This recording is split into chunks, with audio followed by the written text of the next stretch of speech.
नमस्कार साथियों, स्वागत है आप सभी लोगों का हमारे YouTube channel Sharda classes Karnaprayag में।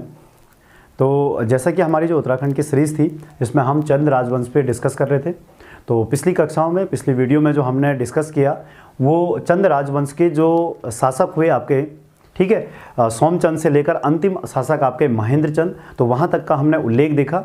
तो आज कर लेते हैं जो चंदों की प्रशासन व्यवस्था है वो किस प्रकार से थी, ठीक है, और किस तरीके से आपका जब महेंद्र चंद अंतिम शासक हुए और महेंद्र चंद के पश्चात यहाँ पर जो गोरखों का शासन शुरू हुआ, तो उससे पहले पहले यहाँ पर जो शासन व्यवस्था थी वो किस प्रकार से थी। ठीक है, तो देखिएगा, प्रशासन के लिए जो आपका सर्वोच्च अधिकारी था वो राजा था। ठीक है, सारे प्रशासन की जितनी भी जिम्मेदारियां थी वो सारा राजा के द्वारा ही अंतिम रूप से उसका निर्वहन किया जाता था। ठीक है, इसमें जो भी न्याय से संबंधित जो भी अंतिम अधिकार प्राप्त था वो केवल और केवल राजा को ही प्राप्त था। ठीक है, इन्होंने क्या किया, अपने साम्राज्य को, क्योंकि चंद राजवंश पहले से ही आपका पंचायती राज प्रणाली पर आधारित था, पंचायती राज प्रणाली पर आधारित शासन व्यवस्था यहां पर अपनाई गई थी और यहां की जो जनता थी उस जनता को आपका अलग अलग भागों में क्या किया गया था, डिवाइड किया गया था। जैसे आपके 4 बूढ़ा, 5 थोक, 4 चौधरी, ठीक है, उसके अलावा आपका 12 अधिकारी,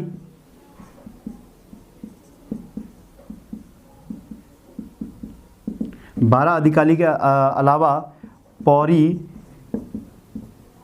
15 बिश्वा।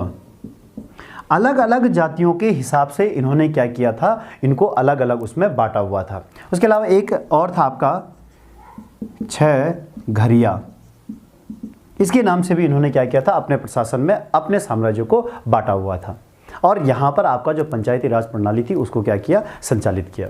ठीक है, अच्छा, यहाँ पर जो इनके प्रशासन में जो प्रमुख अधिकारी हुए उनमें से एक थे आपके वजीर,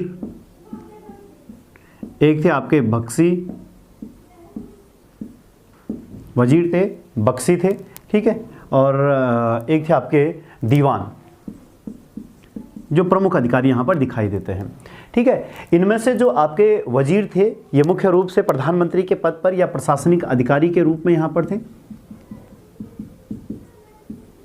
जो आपके बख्शी थे इनका मुख्य कार्य था अर्थव्यवस्था,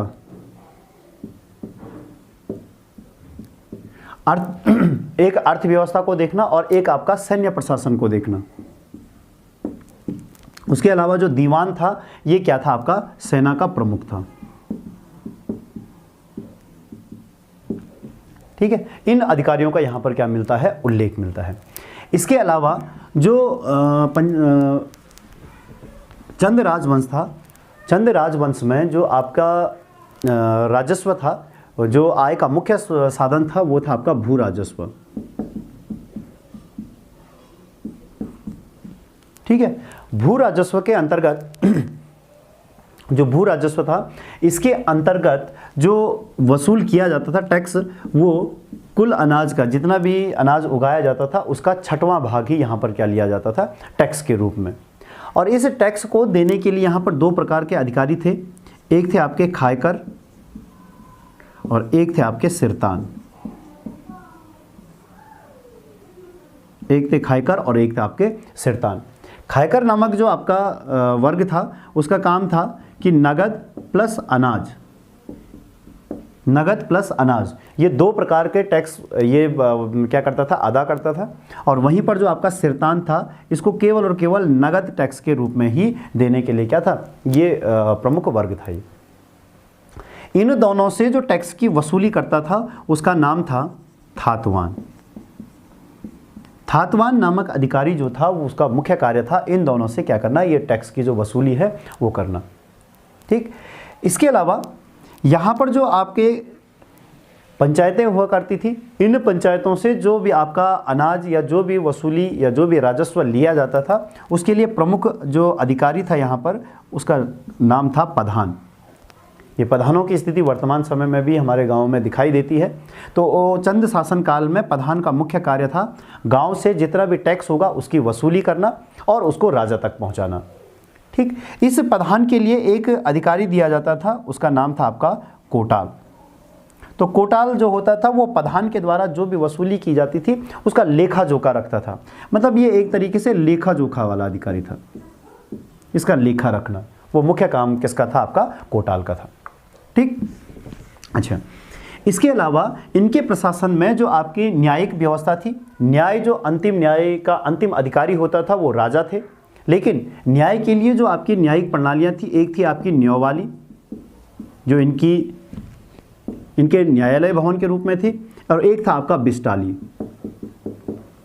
जिसको हमने पहले भी देखा था कि लक्ष्मीचंद के द्वारा न्योवाली और जो आपका बिस्टाली थी, ये दो प्रकार की न्यायिक व्यवस्थाएं स्थापित की गई, जिसके अंतर्गत न्योवाली में आप समस्त जनता, जो भी जनता होती वो अपनी याचिकाएं करती थी, और बिस्टाली नाम की जो न्यायिक व्यवस्था थी उसमें केवल सैन्य जो आपके कर्मचारी होते थे उन लोगों को क्या होता था, उनकी याचिकाएं सुनी जाती थी। ठीक, अच्छा, न्योवाली और बिस्टाली के अंतर्गत या इसके अलावा भी एक पंचायती जो कचहरी थी,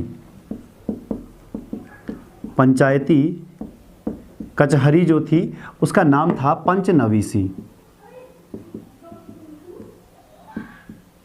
पंचनवीसी एक पंचायती कचहरी हुआ करती थी। ठीक है, वो भी यहाँ पर क्या था? न्याय का मुख्य कार्य करता था। अच्छा, इसके अलावा हमने आपको पहले भी कहा आय का जो मुख्य स्रोत था वो आपका भू राजस्व था। भू राजस्व में जो टैक्स लिए जाते थे वो इस प्रकार से थे: 36 रकम और 32 कलम। 36 रकम 32 कलम, इसका अर्थ था कि 36 प्रकार के कर थे और 32 प्रकार के क्या थे? देय थे। ये आपके कर थे और ये क्या थे? आपके देय राशि थे। आई बात समझ में? ठीक है, तो ये थी इनकी सैन्य व्यवस्था या इनकी प्रशासन व्यवस्था। अब भू राजस्व के अंतर्गत जो भी आपके टैक्स लिए जाते थे उनमें जो मुख्य प्रकार के हैं वो इस प्रकार से हैं, जैसे आपका सिरथी हो गया, ठीक है, ज्यूला हो गया, आपका मांगा हो गया, आपका टांड हो गया, उसके अलावा आपका कटक, ठीक है, इसके अलावा था आपका भाग।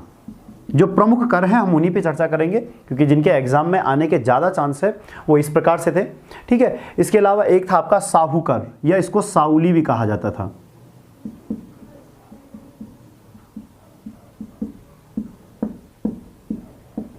सिरथी कर आप जानते हैं कि ये मुख्य रूप से नगद कर था।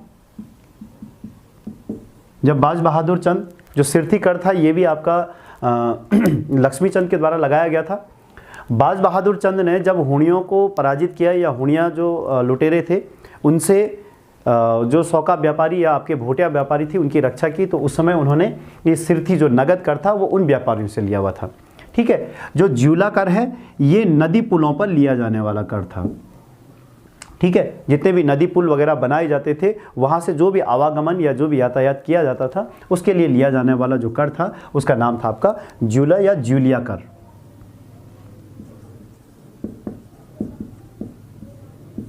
ज्यूलिया कर। मांगा कर जो था ये युद्ध के समय लिया जाने वाला कर था। जब भी युद्ध करने के लिए सेना निकलती थी तो उस समय जो कर लिया जाता था उसका नाम था आपका मांगा कर। इसके अलावा जो कर है आपका ये टांड कर या इसको तांद भी कहा गया है, तो ये जो कर लिया जाता था ये मुख्य रूप से आपका जो बुनकर होते थे उन बुनकरों से लिया जाने वाला कर था।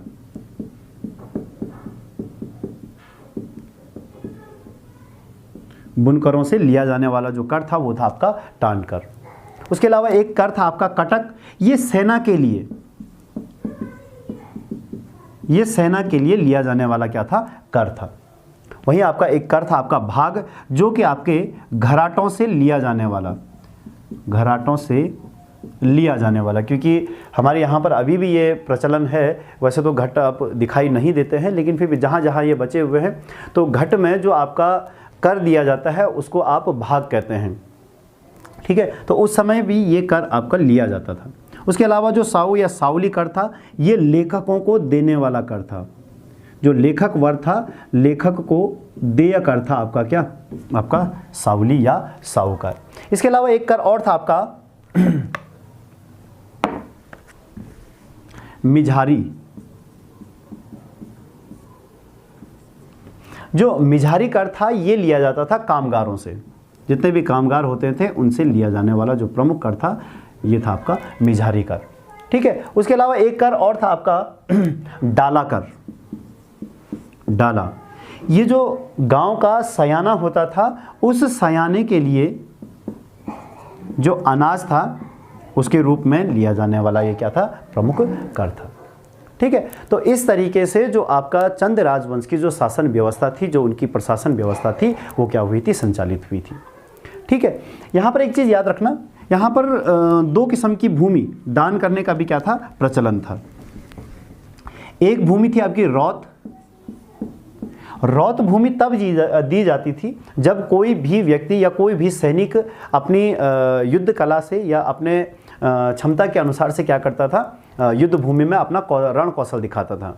तो उसके लिए जो दी जाने वाली भूमि थी, युद्ध में रण कुशलता, जो भी रण कुशलता दिखाता उसके लिए दी जाने वाली जो भूमि थी उसको कहा गया है रौत भूमि।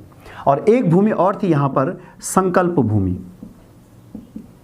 संकल्प भूमि जो थी वो जितने भी मंदिर वगैरह हुआ करते थे उनकी सेवा के लिए, मंदिरों की सेवा के लिए,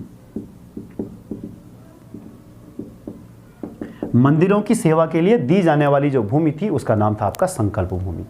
ठीक है। तो इस तरीके से जो चंद राजवंश था उसका क्या होता है, यहाँ पर समापन होता है। और ये क्या थी, उसकी जो प्रशासन प्रणाली थी इसके जरिए हमने क्या किया, उस पर डिस्कस किया। ठीक है। तो ये जो चंद राजवंश था वो यहीं पर समाप्त होता है। ठीक है। चंदों के अंतिम राजा महेंद्र चंद, जब हवालाबाग के युद्ध में उनकी पराजय हुई उसके पश्चात यहाँ पर गोरखों का शासन स्थापित रहा। ठीक है। अगली जो कक्षाएं होंगी उसमें हम उन पर भी डिस्कस करेंगे। ठीक। यहाँ पर केवल इतना कि जब गोरखों ने यहाँ पर अपना शासन स्थापित किया 1790 में, तो रण बहादुर मल के नेतृत्व में वो सेना यहाँ पर आई थी और उन्होंने लगभग 25 वर्षों तक अपने कुमाऊं पर क्या किया था, अपना शासन स्थापित किया था। ठीक है। तो इस तरीके से ये चंद राजवंश यहीं पर क्या होता है, समाप्त होता है। तो आगे की जो कक्षाएं होंगी उसमें हम डिस्कस करेंगे, आगे के जितने भी वीडियोज़ जो भी आपके टॉपिक रहेंगे उन पर हम डिस्कस करेंगे। ठीक है। तो आज के लिए बहुत बहुत धन्यवाद। मिलते हैं आप सभी लोगों को अगली क्लास में।